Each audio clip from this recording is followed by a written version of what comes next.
Good morning and praise the Lord. This is Pastor Pradeep Kumar Sharma and you are watching the Word of God. Today we will continue our teaching on the forgiveness of God and its principle. Today our message is from the Gospel of Mark chapter 11 and verses 25. आज हम परमेश्वर के वचन से परमेश्वर के माफ़ी के सिद्धांत का आगे अध्ययन करेंगे और आज का वचन है मरकुस रचित सुसमाचार अध्याय 11 और वचन 25। यहाँ पर प्रभु यीशु मसीह सिखाते हैं, उन्होंने कहा, और जब कभी तुम खड़े होकर प्रार्थना करो तो यदि तुम्हारे मन में किसी के प्रति कुछ विरोध है तो क्षमा करो, जिससे कि तुम्हारा पिता जो स्वर्ग में है तुम्हारे भी अपराध क्षमा करे। यदि तुम क्षमा नहीं करोगे तो तुम्हारा पिता भी जो स्वर्ग में है तुम्हारे अपराध क्षमा नहीं करेगा। प्रभु यीशु मसीह ने माफ़ी के सिद्धांत के बारे में बताया कि माफ़ी का ये सिद्धांत काम करता है माफ़ी देने के द्वारा। अगर आप किसी को माफ़ नहीं कर सकते तो आप परमेश्वर से अपनी गलतियों के लिए भी माफ़ी नहीं मांग सकते।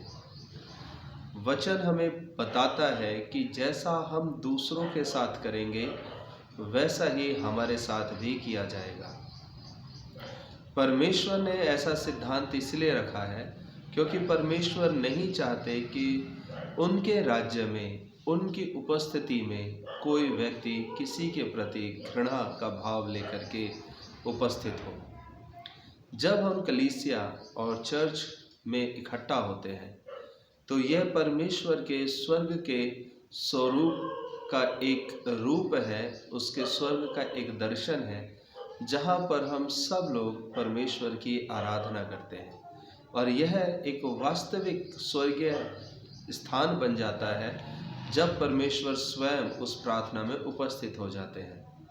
यदि ऐसी दशा में हम लोग अपने दिल के अंदर किसी के प्रति कड़वाहट और बैर को लेकर के बैठे तो परमेश्वर उस स्थिति के अंदर हमें आशीष कैसे दे सकेंगे।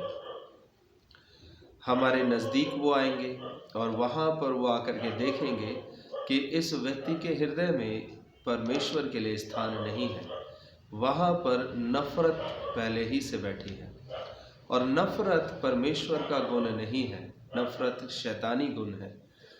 किसी से घृणा करना, किसी से नफ़रत करना, किसी को माफ़ ना करना, ये परमेश्वर की ओर से नहीं है।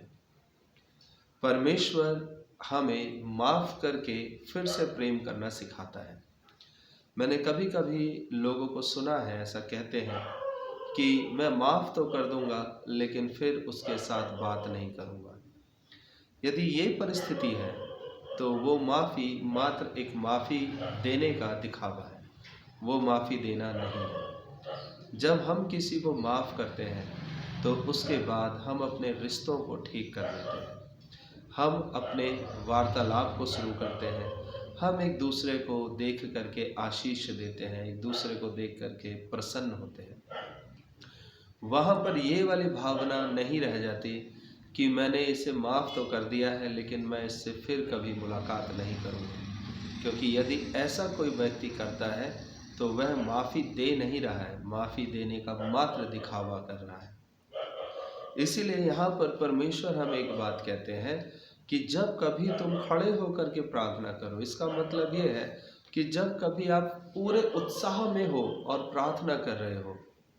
अक्सर प्रार्थना घुटने टेक करके लोग की करते हैं, प्रार्थनाएं बैठ करके करते हैं, लेकिन जब यहाँ पर शब्द है खड़े होकर के प्रार्थना करना, इसका मतलब है जब आप पूरे उत्साह में हैं और आप प्रार्थना कर रहे हैं और ऐसे समय में आपको यह ध्यान है कि मेरे दिल में मैं किसी के प्रति कड़वाहट रखता हूँ, मैं किसी को प्रेम नहीं कर रहा हूँ, मैं किसी को माफ़ नहीं कर रहा हूँ, किसी को मैंने क्षमा नहीं दी है, तो वचन कहता है कि तुम्हारे मन में किसी के प्रति कुछ विरोध हो जाए। हो सकता है दुनिया में बहुत उतार चढ़ाव होते हैं, भाई भाई के साथ गलत कर देता है, दोस्त दोस्त के साथ गलत कर देता है, ऐसा बहुत कुछ होता है। और लिखा है कि यदि तुम्हारे मन में किसी के प्रति विरोध हो, क्योंकि परमेश्वर शब्दों से अधिक हमारे हृदय को देखते हैं, हमारे मन को देखते हैं। वो आपके शब्दों पर ध्यान नहीं दे रहे हैं। खड़े होकर के प्रार्थना करने का मतलब है उत्साह से की गई प्रार्थना, बोल करके की गई प्रार्थना। जब आप ऐसी प्रार्थना करते हैं तो परमेश्वर आपके शब्दों से ज़्यादा आपके हृदय को देखता है। और आपके हृदय में जब वो देखता है कि इस व्यक्ति ने किसी व्यक्ति के प्रति, अपने भाई के प्रति, अपनी बहन के प्रति, अपने किसी मित्र के प्रति एक कड़वाहट को रखा हुआ है, तो वचन कहता है, सजेशन देता है, उसे माफ़ कर दो। परमेश्वर कहता है उसे माफ़ कर दो। उसने आपके साथ जो गलत किया है, फॉरगिव, उसे माफ़ कर दो। उसे यीशु मसीह के आगे अपनी प्रार्थना में कहो, परमेश्वर मैंने इसे माफ़ कर दिया। और जब आप उसे माफ़ कर देंगे तो परमेश्वर भी आप पर इतना कृपालु होगा कि वो आपके अपराधों को भी माफ़ कर देगा। देखिए, किसी के भी अपराध हमारे अपराधों से छोटे या बड़े ऐसा नहीं आप नाप सकते। हमारे अपराध अगर हम देखें तो वो बहुत बड़े होते हैं। ऐसा ना सोचें कि दूसरे की गलती ही ज़्यादा बड़ी है, हमारी गलती भी बड़ी हो जाती है। ज़रूरी नहीं उसी के साथ हो, किसी भी क्षेत्र में हो सकती है।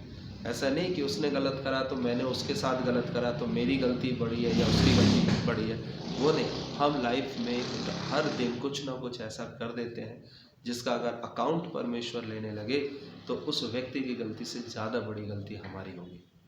और आपको यदि माफ़ी चाहिए, आपको यदि परमेश्वर से मेल मिलाप चाहिए, तो आपको चाहिए कि आप माफ़ी देने वाला हृदय रखें, क्योंकि परमेश्वर ऐसे लोगों को ही आशीष देगा ताकि उसके राज्य में लोग एक दूसरे को अपना सकें, एक दूसरे को प्रेम कर सकें, एक दूसरे को सहारा दे सकें।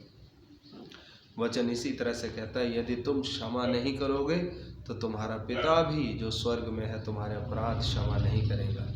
और हमें और आपको क्षमा चाहिए। बिना क्षमा पाए नया जीवन नहीं मिल सकता। इसीलिए स्वर्ग का जीवन अगर आपको चाहिए तो आपको भी क्षमा चाहिए। और सिद्धांत क्या कहता है, आपके दिल में किसी के प्रति विरोध है तो उसे आज माफ़ कर दें। कहीं रास्ते में मिल जाए तो उसे मुस्कुरा करके, उसे प्रेम से परमेश्वर का अभिवादन करें। परमेश्वर आपको बहुत ऐसे आशीष दे, इसको करने की हिम्मत और शक्ति दे। प्रभु का धन्यवाद।